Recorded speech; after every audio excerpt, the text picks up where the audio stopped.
not make excuses, and to have strength, patience, willpower, and discipline. Like you can do anything with those four things. Obviously, God, but strength, patience, willpower, and discipline. You can achieve anything. You just can't give up. You can't get impatient, and you can't let a bad day deter you from completing your goals. I drop a pigeon, let 9 go.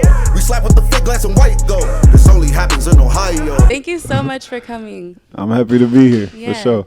I'm glad that you're here. I was like kind of nervous coming in, but I'm super excited to get to know you and more about your journey. Thank you. So are you still living in Dayton? No, I live in Atlanta right now. Atlanta. Yeah, I've been there for about a little over a year now. Dope. That's awesome. What part of Atlanta? College Park. College Park. Yeah. That's awesome. What are you doing out there? Just more so business. Like when I do my music videos and stuff, I come back to the city just because I like that Ohio representation. But as far as just business, that's really where it happened at. Is that what you're doing here now? Yeah. We here. Yeah. We're all here. For sure. So now you're from Dayton. Yeah, right? Born and raised. Awesome. Now what school did you go to in Dayton? High school, I went to Meadowdale for 2 years. Then I went to Ponus for the last 2 years and graduated from there. Gotcha. Did you play sports or anything like that? Nah, I've been music. That's it. That's it. Music Rapsketball. Beatsketball. I'm a professional rapsketball player. That's it. That's awesome though. So it's always been something that you've done. Yeah, for sure. What are your early influences then? As far as? I don't know, I guess first off, role models. Role people models that you looked up to.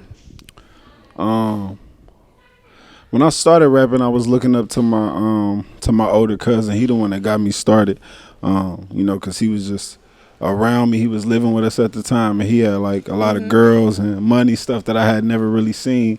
So that really started me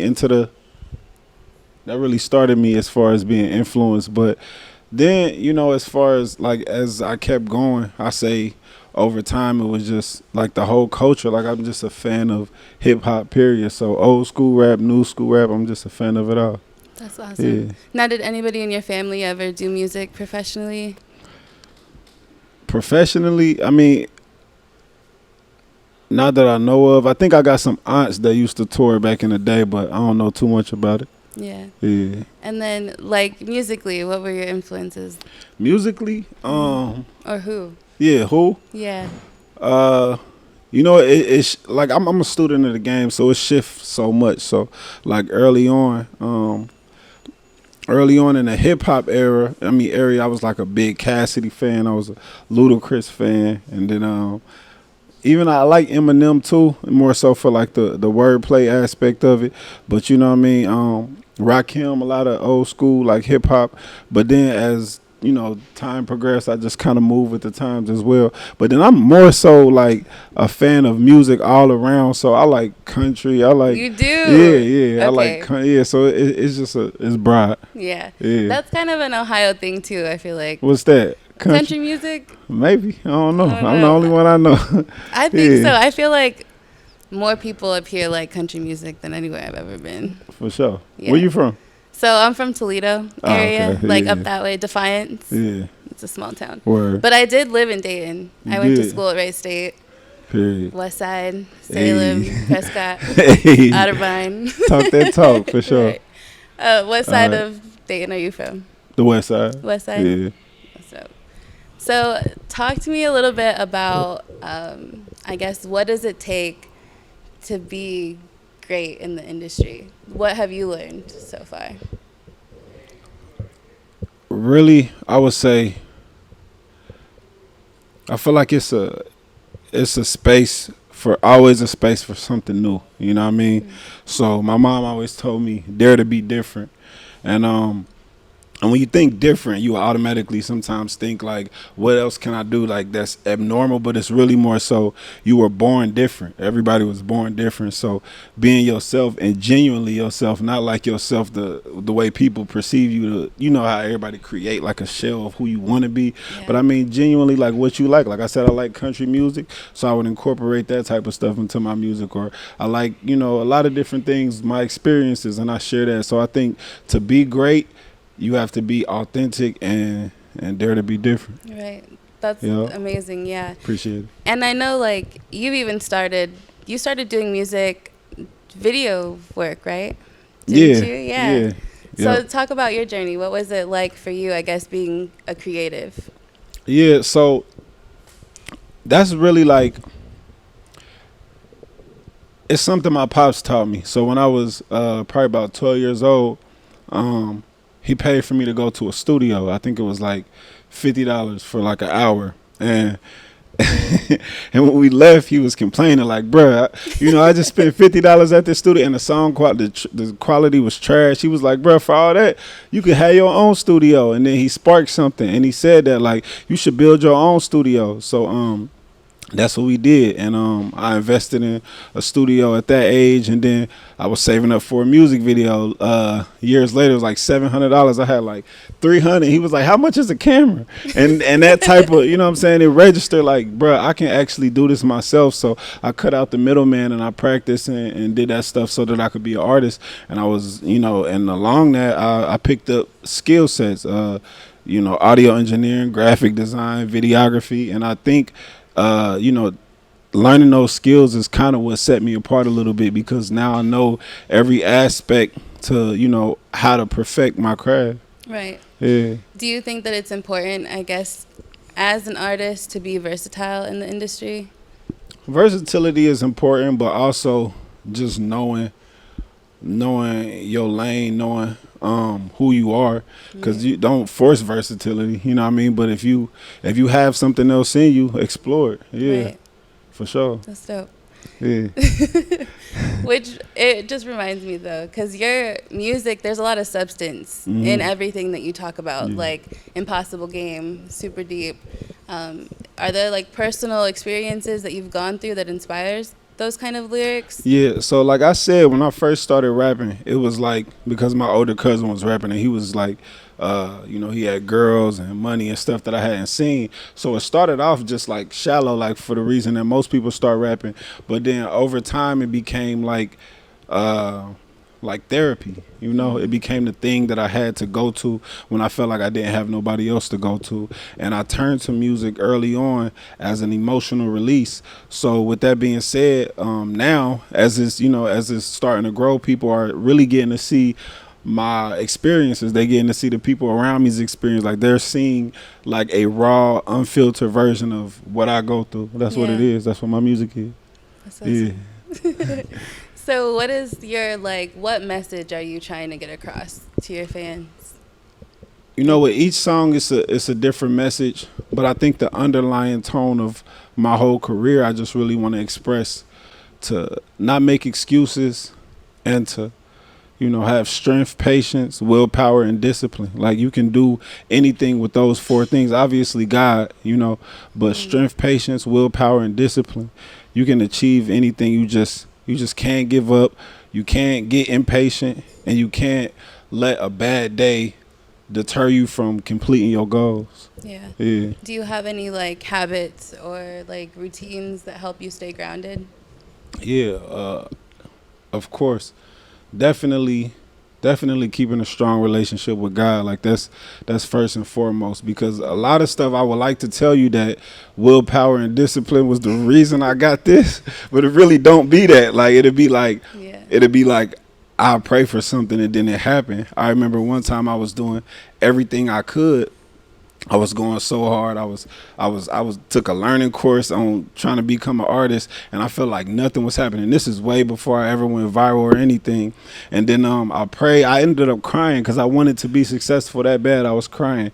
Literally the next morning, I got a call from my homie. He was like, "Hey, they want me to be on the news, but I don't got time." He was like, you wanna fill in for me?" Mind you, this is like no artist had ever been on the news in the city for doing music, and this was not like this wasn't a result of my hard work. This was just a spontaneous call to somebody who had no fan base or nothing, and then that was kind of like a spark of a roller coaster of progress. Right. So that was literally, I did nothing. I didn't work for that. That just happened after I prayed. You can't tell me that wasn't God. Right. So that's my bad. To answer your question, God, that's part of my routine.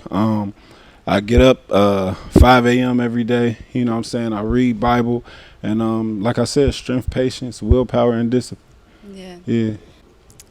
I guess when you're going through the rise, right, of your career, like now where you are there obstacles that you've had to overcome, or like how, I guess what I'm trying to say is how do you like keep going? What keeps you going? You know, every day is an obstacle, to be honest. You know, I done lost people to the grave. I done lost friends that turned their back on me. I done lost money, and I done got money back. I done, been on all type of roller coasters. But I think what keeps me going is my why, my reasons, the people I'm doing it for. You know, I'm not just doing this for me. I'm doing this for my family. I don't got no millionaires in my family. You know what I'm saying? Right. So starting something that's different, like creating generational wealth, but even beyond that, it's just not necessarily having the motivation to get up and do it every day, but just knowing that you have to, because you have reasons beyond what you feel like doing. It's just, I got to, So when I wake up, if I don't feel like it, if I'm sad, if I want to cry, so what? Do it. Right. That's what I try to tell other people. Okay. For sure. And so I do remember. So now, like after the random call, the spontaneous call that you got to get on the interview and to do that, what did you do afterward to keep it going? I was already in motion. Like I was already being very consistent. So I just kept doing what I was doing. Like that wasn't like I didn't earn that moment. You know what I'm saying? That just happened. So I just kept doing what I was already doing. And sometimes for a lot of people think that like maybe I'm not good enough. Maybe I need to do something different. But a lot of times your music is fire. It's just no eyes are on it. You know what I mean? So I think I needed to just get people to see it. And once they saw it, then they ate it up. Yeah. Yeah. Is there any advice that you would give artists that don't really have like connections like that? Bruh, God is my connect. I be trying to tell y'all like, bruh, God is my connect. Yes. You know what I mean? Like I can tell people, like the real the answers that sound like they make the most sense, like get out there, go, seek opportunities. And that's all stuff that you should do, be out here, be available, consistently make music. But I personally believe that without a relationship with God, you can still achieve anything, without a relationship with God. Like, but if you want that acceleration, you want the superpower that I got, it's not me. It's not nothing I'm doing. You know what I'm saying? It's G-O-D for sure. Yeah. That's awesome. That's incredible. I love Thank that you. you're grounded in your faith and that you're pouring that into the people that are watching, because they need to hear it for sure. So going forward, what do you have, I guess, like what's going on for you now? A lot. But I guess I'm sure. I'm releasing the EP very soon. New music videos on the way. Tune in, stay tuned. Hey, listen, the rest of 2021 is about to be crazy. New music coming soon, new merch coming soon. I got a documentary coming soon. I got a learning course coming soon. I don't want to talk too much about everything that's going on, but it's in the works for sure. I'm excited. Yeah. So your learning course, is it over like What legislation? No. I'm doing some stuff on that too, but the learning course is basically giving people, like I've been rapping since I was 7. You feel me? And as you chase music, you try to figure out like, I'm starting, what is it that I need to be doing? You know what I mean? Like what is it that I need to be doing? And there's so many elements to to coming from not having any fan base at all to growing one. So that's really what I'm teaching. You know what I'm saying? Just the steps. Yeah. Now I can't teach you how to have a relationship with God, but the actual tangible things that you can do, I'm putting that in my learning course. Yeah. For sure. Yeah. Yeah. I appreciate it. It's Thank on the you way. so much. Yeah. Let's Okay. get it. How that song with 7th Street come about? The song with 7th Streeter is My Vote Don't Count. Which camera I'm looking at? Either one. Okay, so the My Vote Don't Count remix with 7th Streeter. The song was going crazy. You know, we was on MSNBC, CNN, BT. So along the way as things was taking off, I got some incredible managers. Corey Jacobs, Catherine Bruton, them is my managers, and we was looking through trying to find an artist that would fit the song. You know what I mean? We was looking for somebody that could, you know, really take it to the next level. And 7th Streeter at the time, she was really active. She was out here in the streets. Like, you know, a lot of stuff happened last year as far as with George Floyd and, you know, so much stuff. And she was out here. She was active. She was trying to, you know, get people rallied up for change. I was like, man, let's not just get somebody that's popular, but also get somebody that first off got an amazing voice, but second off is out here. You know what I'm saying? That really, that's really invested in the message that I'm trying to portray. Right. Yeah. And how did that make you feel when didn't Hillary, not Hillary Clinton, was her daughter? Yeah. That was actually like the start of a ripple effect. So I didn't really know how important that was when Chelsea Clinton retweeted it. And the reason why is because I'm so new into politics. So I didn't necessarily know who she was. I'm like, oh, that's Hillary Clinton's daughter. I guess that's kind of dope. That's kind of dope. But I seen the power in her retweet once, you know, the ripple effect started. Yeah. Yeah. Yep. Everything as far as like you going on, like a campaign, sort of? Yeah, well, after Chelsea Clinton, I think it was the Shade Room. And then after the Shade Room, it was Jada Pinkett, and then it was, I can't even remember everybody. It was a long list of people, and you know. I got one more question. Yeah, If not yellow, what color? that's the only way. Yellow is the happiest color. You name me a color that's happier than yellow, and then we'll pick that one. All right. For I sure. haven't got one. You can't be no other mood. Yeah. It was great seeing you. Thank you. Thank you. You Let's got get it. another one? We could do this all day. Let's do Yeah, 10 more. Come on, rebuttal. Like you wasn't previously in the politics, right? Mm-hmm. But what inspired you to make the song basically about like the judicial system and how everything worked? Yeah, so and I say this in every interview, I had no interest in politics. My cousin Desiree, she was running for Congress at the time for the 10th district in Ohio, and she was like, cuz I think you should make a song about voting. And I'm like, bruh, cuz I love you, but you know, I'm already doing a lot of, you know, positive stuff. I don't want my you know, my brand to get tainted with me trying to do something just because it's supposed to be positive. Yeah. I was on the no side. I told cuz I'm cool, and then she was like, well, why don't you think that your vote matters, or why don't you think that, you know, why don't you think it's important? And I told her, you know, like, I voted for Obama back in 2012, and I felt like nothing changed. I felt like the state of my life, the state of my community was the same. So it's not important. She was like, well, what's some stuff you would want to see change?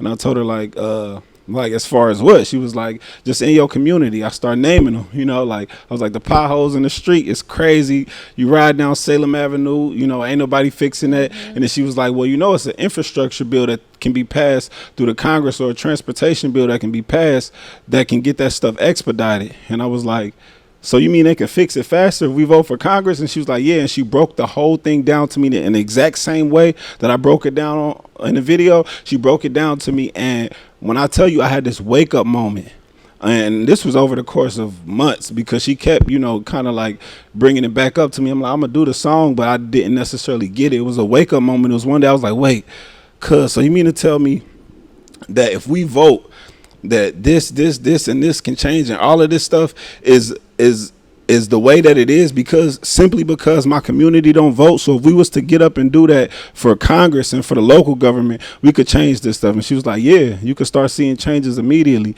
And I was like, bruh, as a black man in America, as somebody who say that I care about my community, somebody who say that I'm passionate, I would be